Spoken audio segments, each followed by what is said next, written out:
পাকিস্তানি নাগরিকদের জন্য ভিসা পাওয়ার ক্ষেত্রে নিরাপত্তা ছাড়পত্রের প্রয়োজনীয়তা তুলে নিয়েছে বাংলাদেশ। এই পদক্ষেপ বাংলাদেশের নতুন কূটনৈতিক ও রাজনৈতিক দৃষ্টিভঙ্গির ইঙ্গিত দিচ্ছে বলে ধারণা করা হচ্ছে।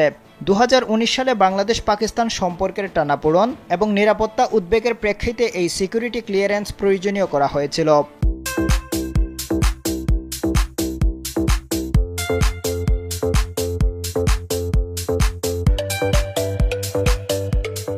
তবে গেল 2 ডিসেম্বর বাংলাদেশের স্বরাষ্ট্র মন্ত্রণালয় নিরাপত্তা পরিষেবা বিভাগ এই শর্ত তুলে নেওয়ার ঘোষণা দিয়েছে। বাংলাদেশের এই সিদ্ধান্তে উদ্বেগ প্রকাশ করেছে ভারত। দেশটির দাবি, বাংলাদেশের এই ভিসা নীতি পরিবর্তন উত্তর পূর্ব ভারতের নিরাপত্তার জন্য হুমকি। ভারতীয় নিরাপত্তা বিশেষজ্ঞদের মতে এই পরিবর্তন ভারত বাংলাদেশ সম্পর্ককে প্রভাবিত করতে পারে এবং বাংলাদেশের ভূরাজনৈতিক অবস্থানে একটি গুরুত্বপূর্ণ মোড় আনতে পারে।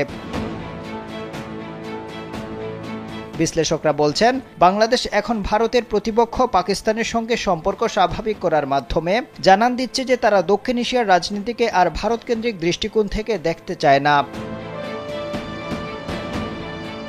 বাংলাদেশের রাজনৈতিক পরিবর্তনের ফলে ওই অঞ্চলে নিরাপত্তা হুমকি আরও বাড়তে পারে বলে ধারণা করা হচ্ছে। বাংলাদেশের এই পদক্ষেপ একদিকে কূটনৈতিক সম্পর্ক পুনর্বিবেচনার সংকেত দিচ্ছে, অন্যদিকে এটি ভারতের জন্য একটি নিরাপত্তা চ্যালেঞ্জ হয়ে উঠতে পারে বলে ধারণা করা হচ্ছে।